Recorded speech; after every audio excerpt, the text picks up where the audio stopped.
nakakailang dialogue na po kami, pero parang walang action ang ginagawa. Like for example, ang aming performance-based bonus ng 2018, 2019, 2020, anong petsa na? Sinisigurado po ng Department of Health ang kanilang mga benepisyo at mga sweldo ay maibigay sa kanila on time and completely. We'd like to just emphasize that we recognize the value of our healthcare workers. You heard members of the Alliance for Health Workers airing grievances over supposed failure of government to give them incentives, hazard pay, and even regular swab tests. But the health department says more than 2 billion pesos have been released for their special risk allowance.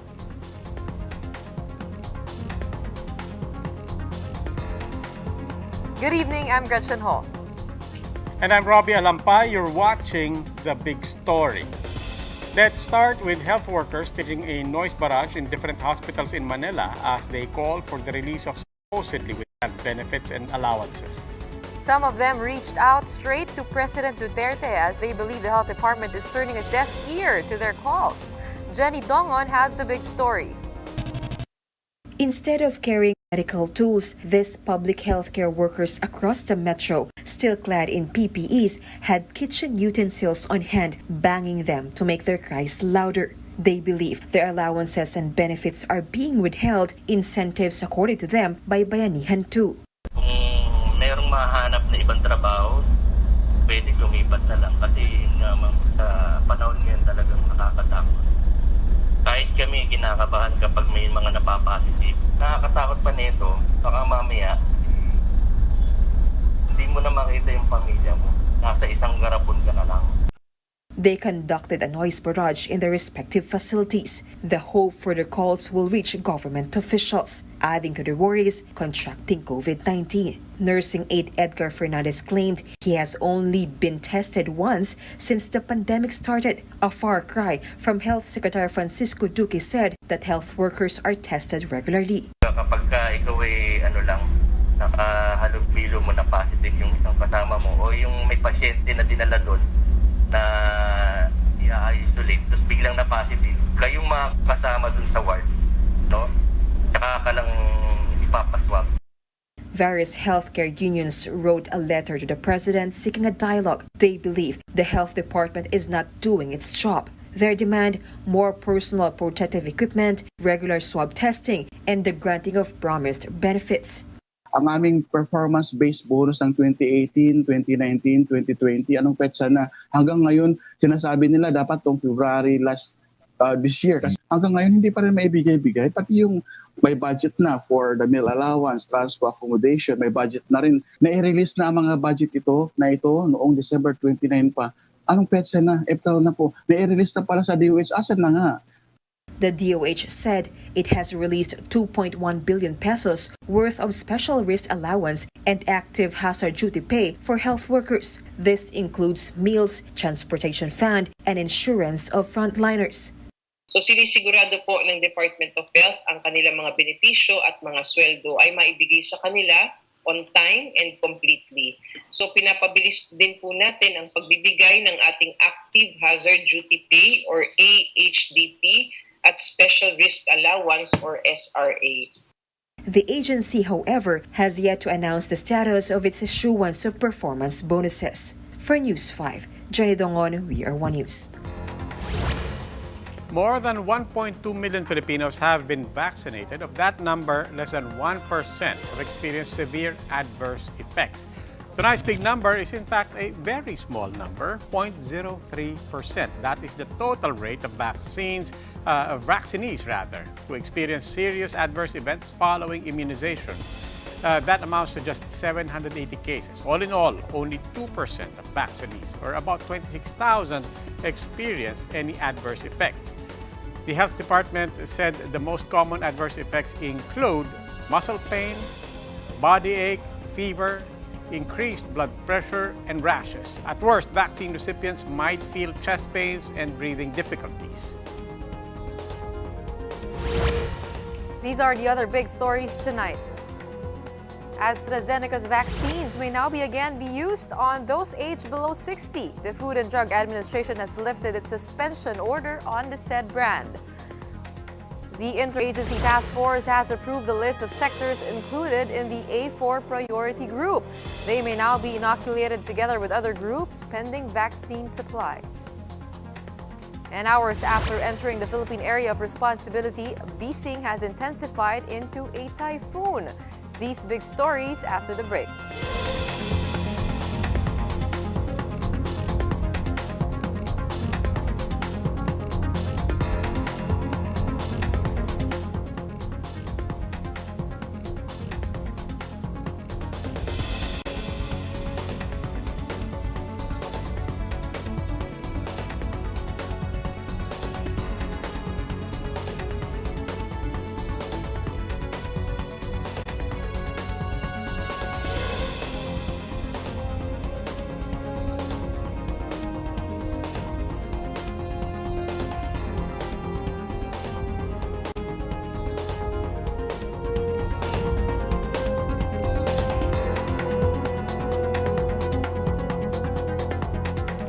Good evening. You're still watching The Big Story. I'm Robbie Alampay. The Food and Drug Administration says the use of AstraZeneca for all age groups may resume as benefits outweigh potential risks. But the country's supply of the British-Swedish vaccine has yet to be replenished. Greg Gregorio has this report.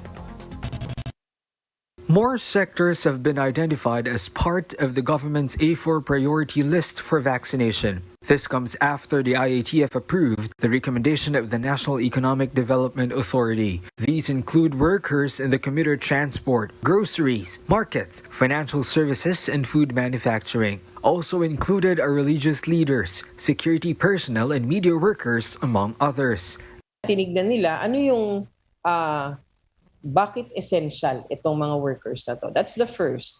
How they interact with clients, what would be the statistics based from the records ng mga nagkakasakit because they are directly interacting with people. Some of those who belong in the A4 priority group welcome the government's announcement. Kasi tulad sa akin, nagko-commute ako araw-araw, tapos umuwi ako sa pamilya ko, para peaceful na rin yung isip ko. Siguro malaking bagay sa atin yung mga taga-media, lalo na dahil nasa film. The Health Department notes that specific guidelines for the A4 inoculation is still pending. Schedules for these, pati specific guidelines, aayusin pa ho natin ito. Ito pong binigay na listahan na ito kung paano natin gagawin at saka kung kailan po mangyayari. Vaccine czar Carlito Galvez admits that the country has been greatly affected by the limited global supply of shots. May possibility tayo na during the third quarter and fourth quarter, maka-equalize na yung global supply because the other countries have been pressured to give their doses, extra doses to the poor countries. But the government assures the public that additional vaccine doses will arrive starting this month. These include over 3 million doses of Sinovac, 500,000 doses of Sputnik V, and some from Moderna. Under the COVAX facility, over 2 million jabs from Pfizer and 4 million from AstraZeneca are expected. The Food and Drug Administration has allowed the resumption of AstraZeneca vaccination among recipients below 60 years old. The DOH is expected to release additional guidelines before the arrival of the next shipment. The use of AstraZeneca shot for the younger population had been halted due to the reported blood clot incidents in Europe. So kung i-compare siya sa benefit na makukuha ng population sa babakunahan to save them from COVID and death from COVID, talagang mas matimbang yung benefit over the risk. The FDA and DOH have recorded nearly 26,000 cases of vaccine side effects in the country. Officials note that this is just a small fraction from over 1 million people who have been vaccinated. For News 5, Greg Gregorio, we are One News. More than a year into the pandemic, the government has yet to realize a complete rollout of a unified national contact tracing app, Stay Safe. But what does this mean for the contact tracing apps already in place? Mobile journalist Jacob Lazaro gives us a front seat to that story. This, for many, is what constitutes contact tracing in the Philippines. Small slips of paper with barely legible handwriting. It's supposed to be one of the major pillars in the fight against COVID-19. But the implementation of a unified network digital contact tracing system has been excruciatingly slow. Technically, the national government uses an app called StaySafe. So we can use our malls as a micro-reference to our contact tracing database system. I've roamed around here and so far I have not found a single store that is using the StaySafe app. In April 2020, the NTF signed a Memorandum of Agreement with Multisys Systems, adopting the app as the country's official contact tracing system. But the official rollout of StaySafe only takes place sometime next month. Rather than wait, many local governments and private companies rush to develop their own contact tracing apps. For example, Quezon City has QC Pass, Taguig has Trace Taguig. Now, the national government wants to get everyone on the same app, or at least connected to a unified database.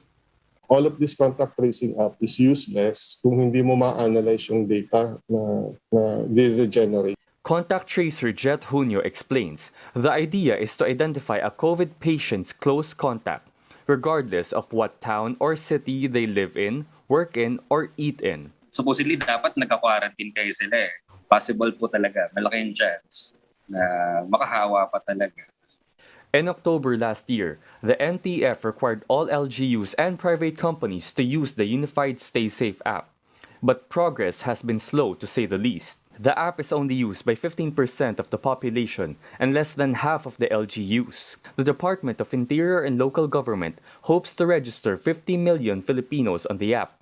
But there's some resistance from LGUs. Quezon City, for example, insists on keeping its own system. Nauna kaming mag-develop ng online contact system before pa nasabi ng IATF na they are endorsing StaySafe. No? Sabi na yes, local government can do as long as it can be interoperable with StaySafe. No? So, if at all, the answer would be having a centralized database compatible with all the current apps. At least, that's the plan. We can't fight this pandemic divided. So if we can't have a single contact tracing app, then we should at least have a unified database so different parts of the country could work together and heal as one. I'm Jacob Lazaro and we are One News.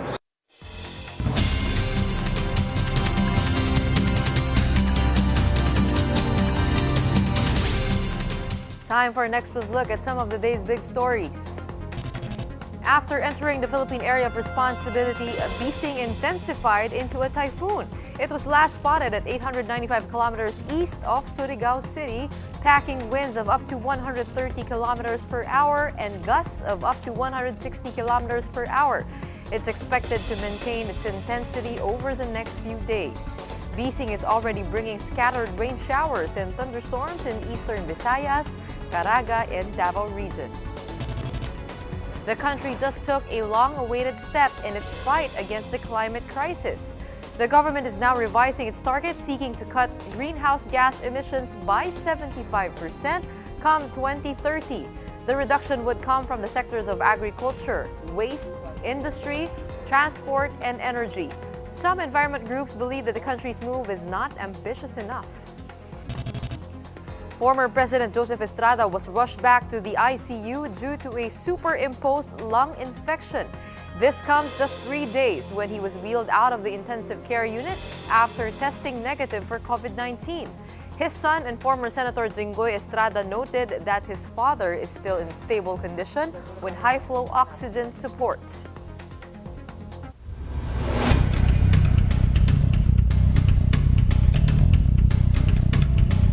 Filipinos are known for their bayanihan spirit or eagerness to help others in distress. This prevailed even more during the pandemic. A look at charity in action in my report.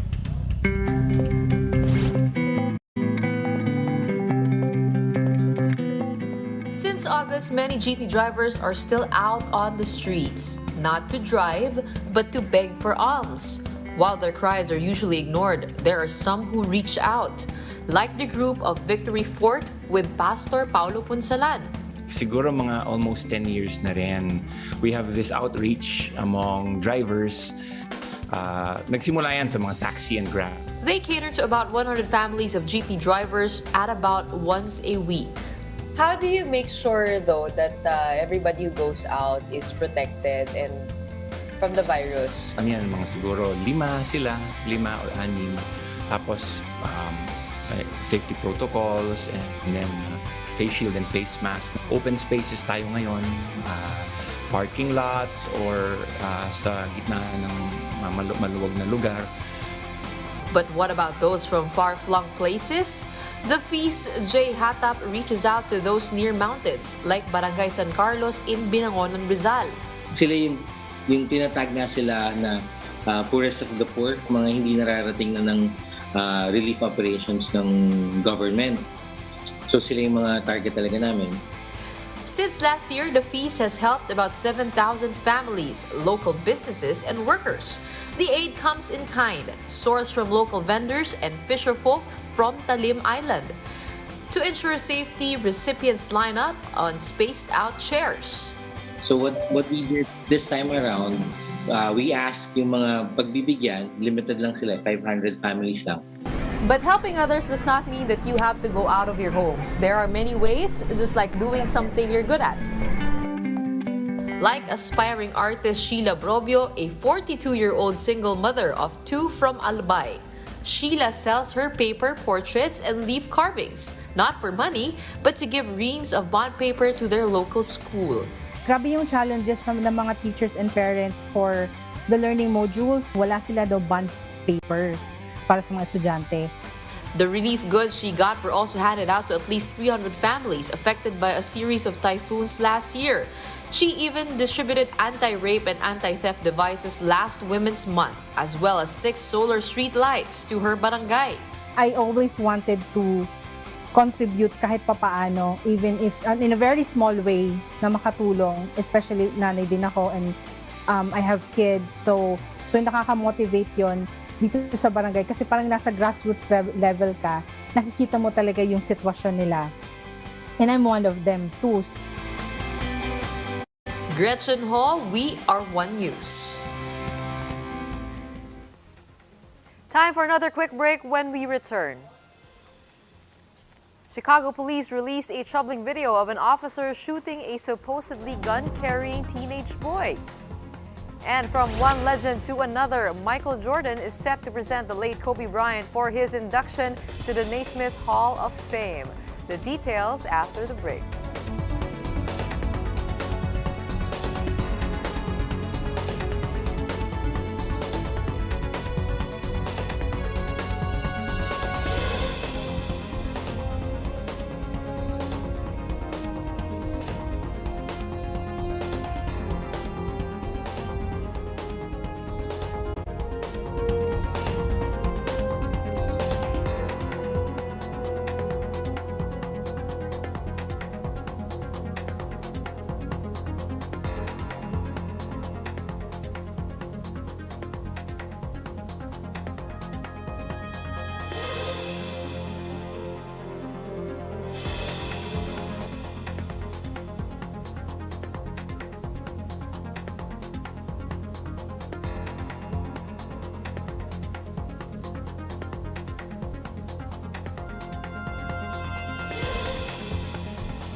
Good evening. You're still watching The Big Story. I'm Robbie Alampay.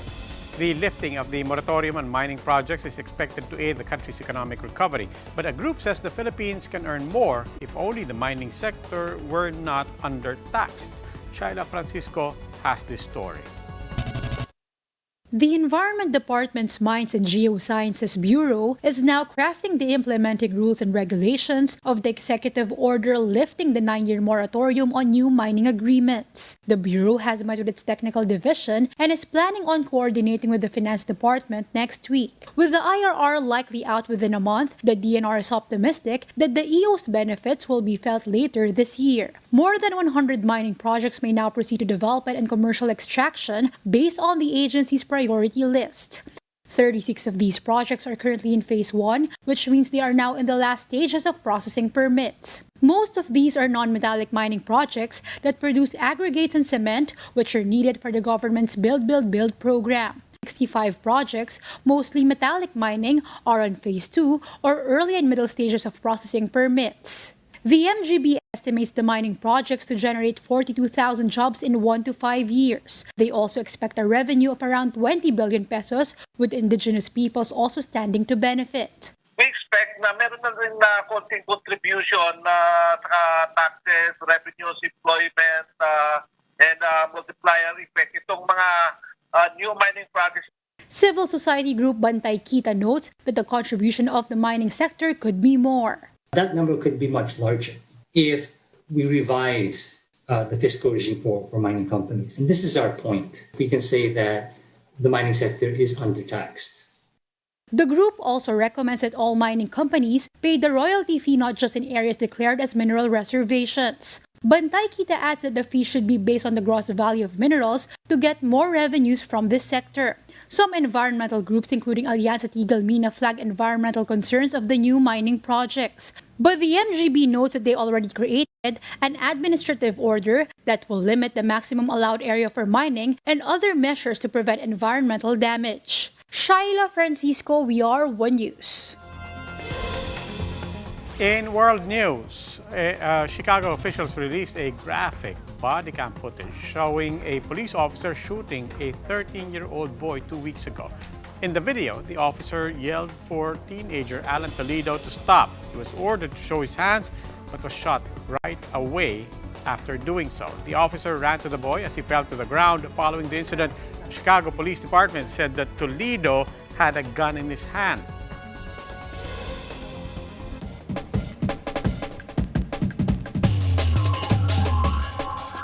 For the big stories in sports, NBA legend Michael Jordan will present the late Kobe Bryant for his induction into the Naismith Hall of Fame on May 15. Bryant is part of the 2020 Hall of Fame class, but last year's enshrinement was postponed due to the COVID-19 pandemic. In 2017, Bryant chose Jordan or his former Lakers coach Phil Jackson to be his presenter. The Black Mamba was an 18-time NBA All-Star, 5-time NBA champion, and 3-time NBA Finals MVP in a 20-year career with the Los Angeles Lakers.